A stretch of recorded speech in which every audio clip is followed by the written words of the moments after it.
We're going to be taking a look at my 2023-2024 NHL standings predictions, going division by division, and in this video, we will be taking a look at the Metropolitan Division. It should be a very competitive division, but also have a couple teams that are going to be probably bottom five in the entire NHL, or at least way down there, especially one in particular who could very well be the worst team in the entire NHL for this upcoming season.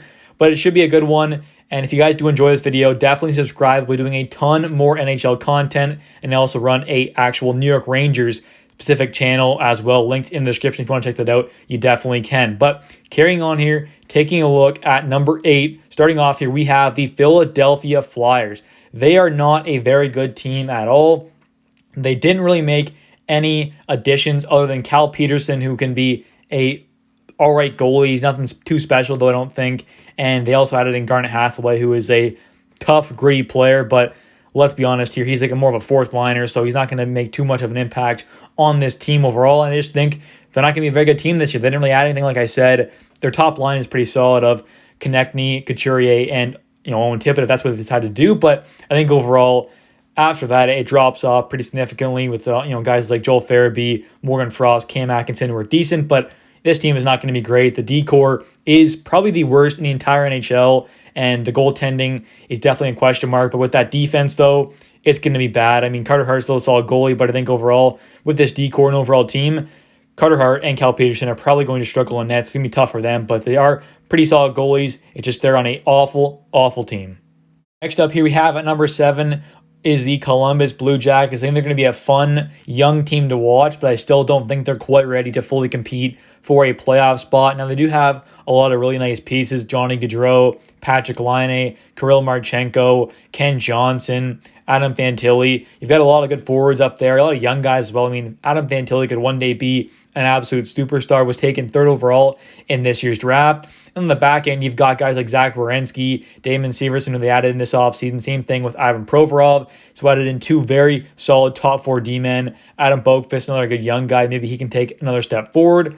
But I still don't think they have a good enough roster to really compete for a playoff spot. And I do still have them down there in the bottom 2 of this division. They were last year. I think they take one step up over the Flyers this year, but I still don't think they're quite ready. But they do have a much better roster than last year. And Elvis Merzlikins, the goalie, is very solid as well. But I still don't think they're going to be any higher than number 7. Next up here at number 6, I have the New York Islanders. Now, this may come to a shock to some people, but I just think that teams like Washington and Pittsburgh have taken that step up over the Islanders because they've added in better pieces and they're going to be healthier, hopefully, for their sake this upcoming season. Now, they do have still some solid players like Matthew Barzal, Bo Horvat, Anders Lee. They added in Pierre Engvall this offseason, and on the back end, they added in Scott Mayfield, but those were their only really 2 big additions. They have some good young defenders in Noah Dobson and Alexander Romanov, who I do like a lot. I think they're great players, but I just don't think their team is good enough to be better than some other teams in this division. Their goaltending is great, though. I'll give them that. Ilya Sorokin might just carry them to a top 4 spot in this division. That's definitely possible. But I do think for right now, I have them as my number 6 team in the entire Metropolitan Division. Next up, I have the Washington Capitals at number 5. They're going to be a pretty solid team this year, I think. They're going to be healthier more than likely. And if they are, they will be a pretty solid team. They obviously have Ovechkin, Backstrom, Mantha, Evgeny Kuznetsov. We'll see what happens there if he gets moved or not, but he very well could play the season there. Tom Wilson is obviously a great player. Dylan Strome, TJ Oshie. They've got a lot of really solid players. Some young guys like Connor McMichael. Can he take a step up? Erasmus Sandin, can he take a step up? Obviously, Martin Verivari on the back end is a very good defensive defenseman. John Carlson is one of the best defensemen in the league when he's healthy, especially offensively. Alexander Alexiev, another solid young D-man. And in the net, they have Darcy Kemper and Charlie Lundgren as well. Some solid goalies there, nothing too crazy, but definitely Darcy is a pretty solid one. But they also have 2 very good players who are going to be out for a month or 2 each. But if they come back and are healthy, Max Pacioretty and Joel Edmondson, a top 4 D-man and a top 6 forward, could definitely help out this team a ton. And overall, if they're healthier, like I said, they should be a much better team than they were last year and definitely could be a threat to make the playoffs this season as well. Number 4 here, I have the Pittsburgh Penguins. Now, they added in a lot of really good pieces this offseason. I definitely think they will be competing for a playoff spot once again. They have guys like, Crosby, Malkin, Letang, Jari, obviously those guys, but they added in Nedeljkovic, and he could be a bounce back candidate on a much better team than the Red Wings. He could be a very good backup goalie.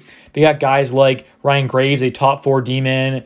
Obviously, Erik Karlsson, a top pairing kind of guy. He's still elite. He's going to be a huge help for them. Add in some good depth forwards like Noel Acciari, Matt Nieto, and Lars Eller.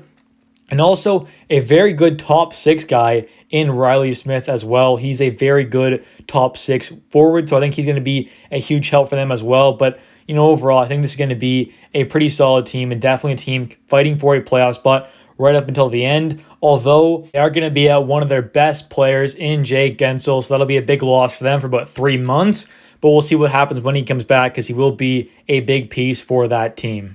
Number 3 here, I have my favorite team, the New York Rangers. I do have a YouTube channel where I post daily New York Rangers content over there, so if you want to check that out, you definitely can. Linked in the description. But carrying on here, the forwards, the guys, Mika, Kreider, Panarin, Trocheck, Wheeler, those kind of guys. Wheeler was a very big add for this team, I think. He could be a 60-plus point guy this season.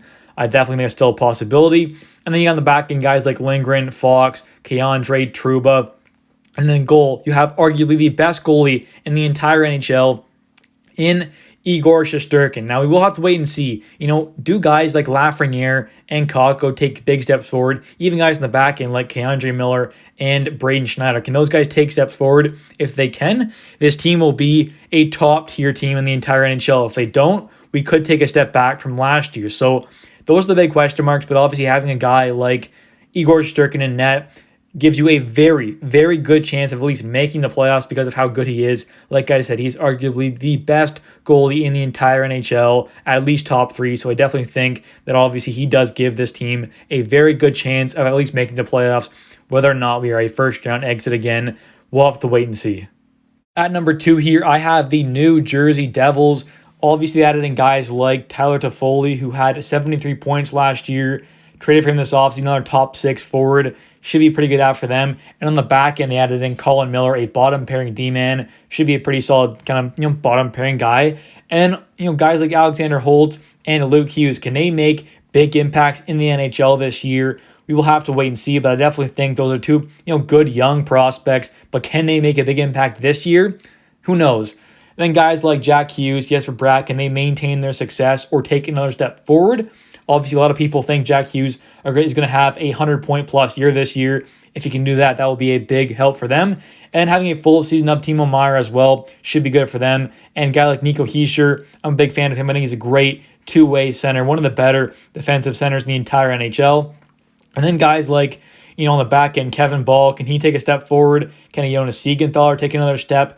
A lot of good guys in the back end there as well. But the big question mark for me is the goaltending. Can Vitek Vanacek be a good kind of tandem guy alongside Akira Schmidt, who, obviously hasn't done it for a full season yet. So can he do it this year? We will have to wait and see. But other than their goaltending, their D-core and forwards are quite solid. Coming in at number 1, I have the Carolina Hurricanes. Now, I do think that all 3 of these top teams here, the Devils, Rangers, and Canes, are all going to be very close. But I do have the Canes finishing number 1 once again. They added in guys like Michael Bunting, who's going to be a 50-plus point guy, more than likely playing with an edge, being a good, tough player, solid two-way game. Definitely a good out for them. Having Svechnikov healthy for the full year and for playoffs should be a massive help for them as well. They lost him for a while, and he could definitely be a 70 to 90 point kind of guy, 30 plus goals in a full year, especially even taking another step in his game as well. And having a guy like on the back end, Dmitry Orlov, adding him in, a top pairing D-man to an already stacked D-core, that is going to be a very good move for them. And bringing back a guy like Tony DeAngelo as well, he's going to help their offense out a ton. Had 42 points last year, so that's going to be good for their offense, obviously. That's their big issue right now, is just kind of their scoring. Their defense side of things is amazing.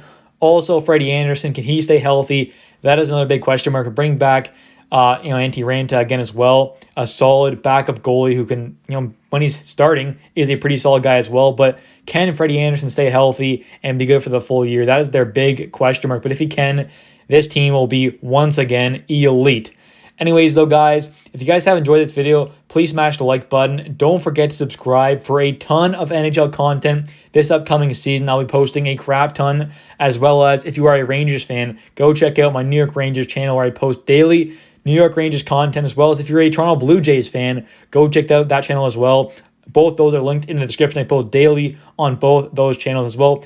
Thank you guys so much for watching. Smash the like button, and I'll see you later.